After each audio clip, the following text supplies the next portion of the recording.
Welcome to the video on disintegration time and understanding the logics behind it. So, first of all, we should know what is disintegration time.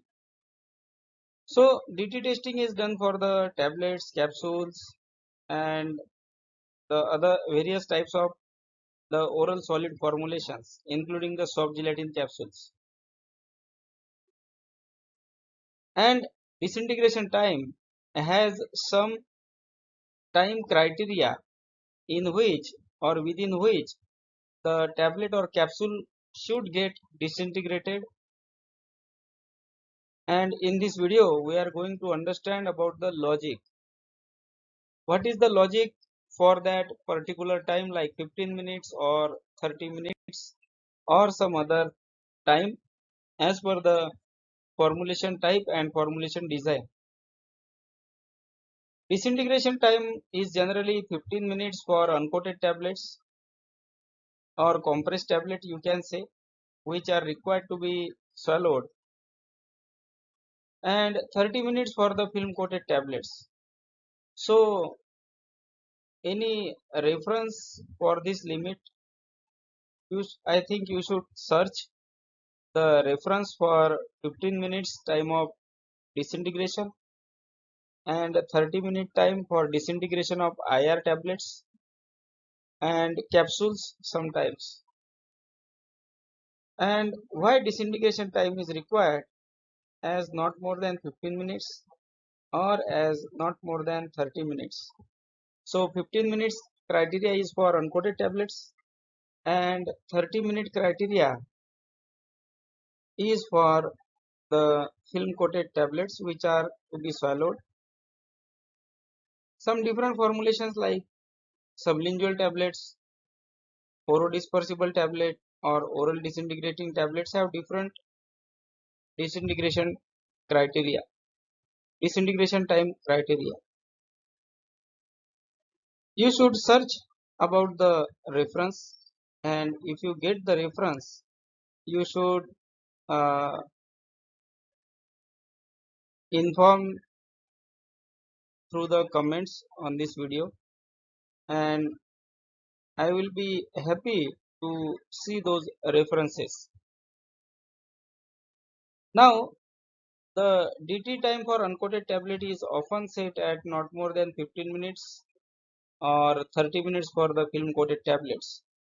So, it is to ensure the proper dissolution, because after disintegration, the dissolution happens, or you can say that disintegration is preliminary to the dissolution and drug release, and drug release happens before the absorption of API, or you can say for absorption of API there should be dissolution, and for proper dissolution there should be disintegration.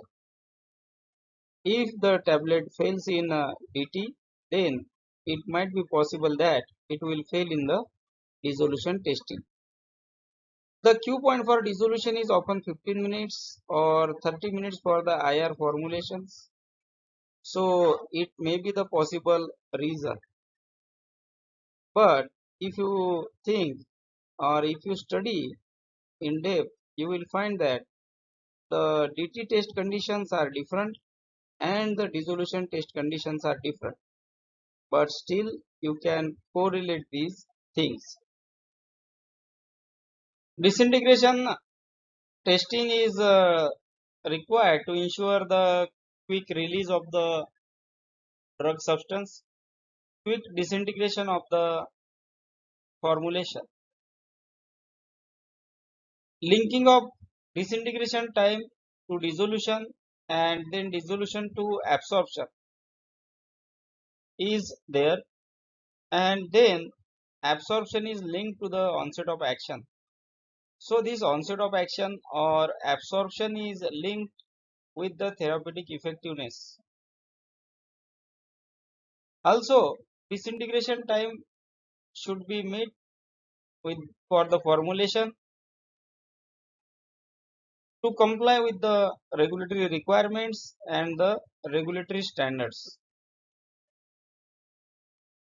If you consider the immediate release type of formulations, you will find that generally DT time is 15 minutes for uncoated tablets and 30 minutes for the coated tablets or film coated tablets.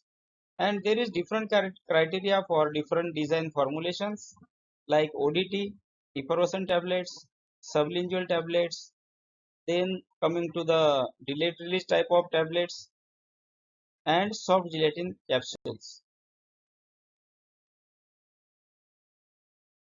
Disintegration time is to ensure the quick release as I have earlier mentioned. Then linking of dissolution to dissolution to disintegration and dissolution to absorption, and then the onset of action. So faster action is required for some of the formulations like painkiller formulations or medicines for pain relief. Assurance to meet the dissolution specifications, linked to therapeutic effectiveness, compliance with the regulatory requirements and standards. That's why disintegration time should be met or disintegration time should be within the limits. It ensures the consistency in the formulation batches. It also required for the quality compliance and quality assurance. DT testing or disintegration testing is a in process test, and also it is a finished product test. But generally dissolution is the finished product test. DT testing is always performed as an in process test for the tablets and capsules when you are running the compression or capsule filling. This is the generalized information or logic behind the disintegration time. Now in this slide you can see that there are different formulations and their generalized disintegration time I have mentioned here. Uncoated tablets 15 minutes, sugar coated tablets 60 minutes, film coated tablets 30 minutes, enteric coated tablets should not disintegrate in the acid media but should disintegrate in the buffer media. Dispersible tablets 3 minutes at 15 to 25 degrees Celsius. Effervescent tablet to be placed one tablet in 200 ml of beaker containing 200 ml water, and the effervescent time will be not more than 5 minutes at temperature 15 to 25 degree. Buccal tablets 4 hours. Soluble tablets 3 minutes. Gastro-resistant capsules 2 hours without disc in 0.1 normal SCL, and phosphate buffer pH 6.8 for further 60 minutes. Hard gelatin capsules 30 minutes, soft gelatin capsules 30 minutes. So these are the generalized disintegration time criteria. Enteric coated tablets are to be tested for disintegration in acid media or 0.1 normal SCL for 2 hours, and then in the buffer media for around 30 minutes or 1 hour. This is the generalized disintegration time criteria. You may get some different values also depending on to the formulation type and the formulation design. So in this video we have seen the logic behind disintegration time and why disintegration time is important, why disintegration testing is important. In the beginning of this video I told you to find out the reference for 15 minutes criteria. So some references I have found and I request you to go through those references. The WHO guideline is there, WHO guideline is there, then then international pharmacopoeia general chapters are there. So you can go through those references. Also refer EP PP and USP. Also refer some product specific monographs so that you will get complete idea about the ET time for various formulations. I hope you might have got good idea about the topic. Thank you for watching the video and please do like, share and subscribe to this channel. Thank you.